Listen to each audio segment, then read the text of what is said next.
Hello दोस्तों, मैं योगिंदर आपके अपने चैनल बुल एडवाइजर में आपका स्वागत करता हूं। दोस्तों, पूरी दुनिया में ऐसे कई लोग हैं जिन्होंने अपनी प्रतिभा के दम पर एक नया इतिहास रचा है। ऐसे ही एक शख्स हैं जिनका नाम है वॉरेन बफे। वॉरेन बफे को दुनिया के सबसे अमीर व्यक्ति की लिस्ट में रहने की आदत है और इन्हें दुनिया का सबसे सफल शेयर मार्केट का इन्वेस्टर माना जाता है। वर्ष 2021 में यह दुनिया के सबसे अमीर व्यक्तियों की लिस्ट में छठे पायदान पर थे और इनकी आय 96 अरब डॉलर है। 2008 में तो वारेन दुनिया के सबसे अमीर व्यक्ति बन गए थे। इनकी उस समय आय लगभग 62 अरब डॉलर थी, जो अब बढ़ करके 96 अरब डॉलर हो गई है। यही नहीं, वारेन बफे ने अपनी संपत्ति का 85% हिस्सा बिल गेट्स की Bill and Melinda Gates Foundation को दान में दे दिया था। तो दोस्तों, इस इंटरेस्टिंग स्टोरी को देखते हैं कि वॉरेन बफेट ने ऐसे कौन कौन से शब्द कहे थे जो शेयर मार्केट में तहलका मचा रहे हैं।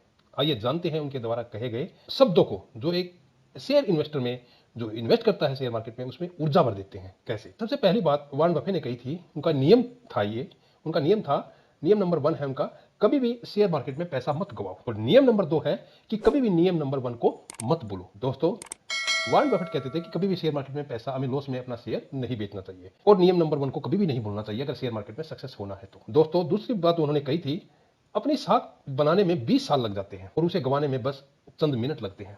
दोस्तों, ये बात सही है। एक इंसान को सक्सेस होने में कई वर्ष लग जाते हैं, सालों साल लग जाते हैं, लेकिन उसे वो चंद मिनटों में ही गंवा देता है। इसलिए हमें कहीं भी कोई काम करते हैं, शेयर मार्केट में इन्वेस्ट करते हैं, तो सोच समझ करके, एनालिसिस करके इन्वेस्ट करना चाहिए। उनके कहने का मतलब यही था। दोस्तों, तीसरी जो बात उन्होंने कही थी कि हमेशा खुद से बेहतर लोगों के साथ समय बिताना हमेशा अच्छा होता है। ऐसे लोगों को हमें सहयोगी बनाना चाहिए जिनका व्यवहार हमसे अच्छा होता है। यानी उनके कहने का मोटा मोटी यही था कि हमेशा अपने से अच्छे लोगों के साथ में संगति में रहना चाहिए ताकि हम भी उन जैसे बन सके। दोस्तों, चौथा जो उनका वक्तव्य था वो ये था कि मार्केट में उतार चढ़ाव तो आते रहते हैं, ये जो उतार चढ़ाव आते हैं इनको अपना दोस्त समझना चाहिए और इस उतार चढ़ाव में दूसरों की मूर्खता का लाभ उठाना चाहिए, खुद मूर्ख नहीं बनना चाहिए।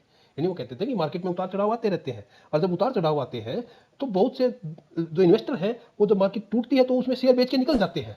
तो हमें भी उनकी तरह शेयर नहीं बेचने चाहिए, हमें उनकी मूर्खता का फायदा उठाना चाहिए और हमें जब टूटती हुई मार्केट में शेयर को बाई करना चाहिए। दोस्तों, पांचवा उनका जो वक्तव्य था कि जब सब लालची बन जाते हैं तब हमें मार्केट से दूर रहना चाहिए, हमें मार्केट से डरना चाहिए, लेकिन जब सब मार्केट से डर जाते हैं तो हमें लालची बन जाना चाहिए।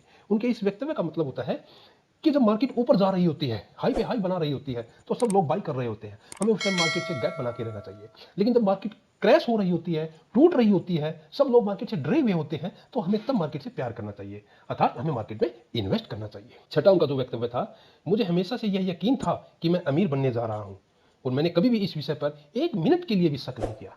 इस वक्त में वो कहना चाहते हैं कि व्यक्ति को अपने ऊपर कॉन्फिडेंस होना चाहिए, विश्वास होना चाहिए, तभी वो अपने कारोबार में, अपने बिजनेस में या शेयर मार्केट में सफल हो सकता है। दोस्तों, अगला उनका जो वक्तव्य था, केवल उसी चीज को खरीदिए जिसे आप अगले 10 साल तक खुशी से रख सकते हो। इस वक्तव्य में वो कहना चाहते हैं कि हमेशा हमें वही चीज खरीदनी चाहिए जिस चीज को रखने की हमारे में हिम्मत हो।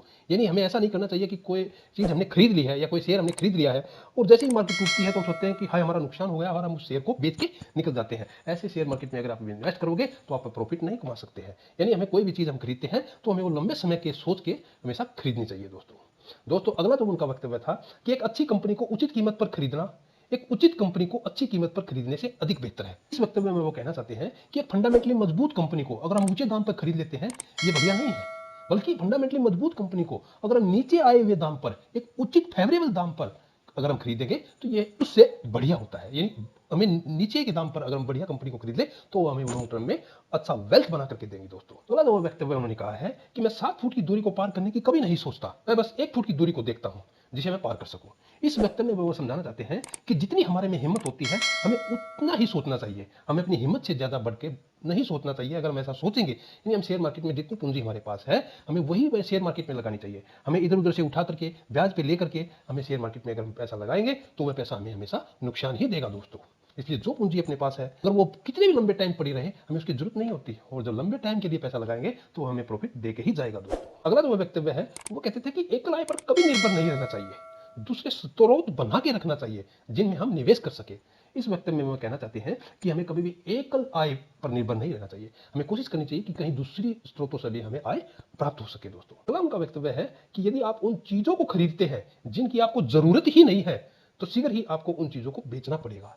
इस वक्तव्य में वो कहना चाहते हैं कि हमें हमेशा वही चीजें खरीदनी चाहिए जिनकी हमें जरूरत होती है, क्योंकि पैसा बड़ा मूल्यवान है। अगर हम अपने पैसे को ऐसी चीजों को खरीदने में लगा देंगे जिनकी हमें जरूरत नहीं है, तो एक टाइम आएगा कि हमें उन चीजों को बेचना पड़ेगा। दोस्तों अगला जो वक्तव्य उन्होंने कहा कि हमें हमेशा लंबी अवधि के लिए निवेश करना चाहिए। इस वक्तव्य में वो यही कहना चाहते हैं कि हमें शेयर मार्केट में केवल थोड़े समय के लिए, अगर हम ये सोचें कि थोड़े समय में हम अरबपति करोड़पति बन जाएंगे, ये गलत धारणा है। हमें लंबे समय के लिए फंडामेंटली मजबूत शेयरों में निवेश करना चाहिए, तभी हम शेयर मार्केट से वेल्थ बना सकते हैं। अगला वक्तव्य है, जोखिम तब होता है जब आपको पता नहीं होता कि आप क्या कर रहे हैं। अर्थात इस वक्तव्य में वो कहना चाहते हैं कि हमें शेयर मार्केट में शेयरों में निवेश सोच समझ करके, एनालिसिस करके, सलाह लेकर के करना चाहिए। आंख मूंद के अगर हम निवेश करेंगे तो हमें जोखिम का सामना करना पड़ेगा। दोस्तों अगला वक्तव्य जो वो कहना चाहते हैं, वो कहते हैं कि हमें कभी भी अपने एक टोकरी में सारे अंडे नहीं रखना चाहिए। अर्थात वो कहना चाहते हैं कि हमें अपनी सारी पूंजी एक ही शेयर में कभी नहीं लगानी चाहिए। हमें अलग अलग सेक्टर के अलग अलग शेयरों में निवेश करना चाहिए, तभी अगर कोई दिक्कत आती है तो हमें कम से कम नुकसान हो। दोस्तों उनका अगला वक्तव्य है कि कोई आज पेड़ की छाया में बैठा है तो इस वजह से कि किसी ने बहुत समय पहले पेड़ लगाया होगा। अर्थात इस वक्तव्य में वो कहना चाहते हैं कि किसी ने अगर शेयर मार्केट में बहुत समय पहले पैसे लगाए हैं, आज उनको प्रॉफिट हो रहा है, वो उस प्रॉफिट का मजा ले रहा है, तो वो इसीलिए है कि उसने बहुत समय पहले त्याग किया है, पैसा लगाया है, इसीलिए आज वो प्रॉफिट पे बैठा है। दोस्तों उनका जो लास्ट वक्तव्य है वो ये कहना चाहते हैं कि दोनों पैरों से एक साथ नदी की गहराई का कभी भी परीक्षण नहीं करना चाहिए। अर्थात हमें नदी की गहराई का पैमाइश करने के लिए एकदम छलांग नहीं लगानी चाहिए, हम डूब सकते हैं क्योंकि गहराई ज्यादा हो सकती है। अर्थात हमें पहले एक पैर आगे करके गहराई का पता लगाना चाहिए, फिर हम उसमें सफल हो सकते हैं। दोस्तों अर्थात शेयर मार्केट में इन्वेस्ट करने से पहले हमें विश्लेषण करना चाहिए, थोड़ा अध्ययन करना चाहिए, तभी हम शेयर मार्केट में इन्वेस्ट कर सकते हैं। दोस्तों आज मेरे द्वारा वॉरेन बफेट के कहे हुए वक्तव्य जो बताए गए हैं, ये आपको कैसे लगे प्लीज कमेंट करके जरूर बताना। और दोस्तों मेरे अपने इस चैनल को सब्सक्राइब करना। थैंक यू दोस्तों।